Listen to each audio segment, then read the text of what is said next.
Nous allons maintenant dessiner la cloison du garage. Le garage, lui, est entouré par donc la maçonnerie et côté habitation par une cloison de 16 cm d'épaisseur. Le trait que vous voyez au milieu de la cloison de 16 cm, c'est que le stagiaire, donc, qui a dessiné ça, Julien, avait utilisé comme hachure un trait que nous verrons par la suite, qui est traité par AutoCAD en dessin, parfois sous cette forme-là. Voilà, c'est pour ça qu'il y a ce trait au milieu là. Nous, on va donc procéder autrement et on fera quelque chose qui aura pas la même gueule. Donc, je vais commencer par me mettre sur le calque plâtrerie ou isolation. Je vais me mettre. Alors, attendez que je regarde le calque qui me va bien. Il va y avoir un calque cloison. Voilà, le calque cloison. Je vais mettre sur ce calque-là. Donc, je viens faire une ligne. Cette ligne va donc mesurer, que je regarde ça comme il faut. Donc, 5 mètres 20.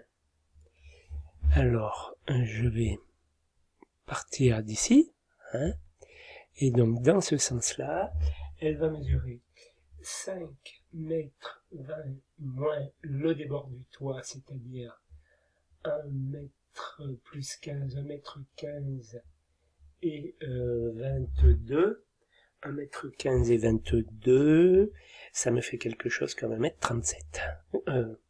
Voilà, donc 5 mètres 20 moins 1 mètre 37, alors là je prends ma calculette. On va pas... Voilà. Donc 5 mètres 20 moins 1,37, ça me fait 3,83. Donc mon trait ici devant me donner 3,83. Poum. Et je pars dans l'autre sens jusqu'ici. Je clique, je fais un trait.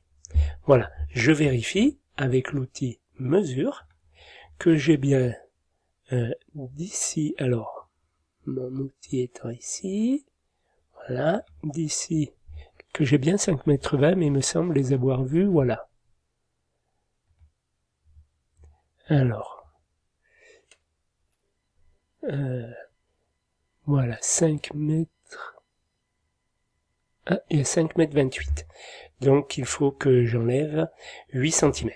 Voilà, donc vous faites de cette manière et vous allez trouver la longueur de cette cloison. Vous faites ensuite, bien sûr, un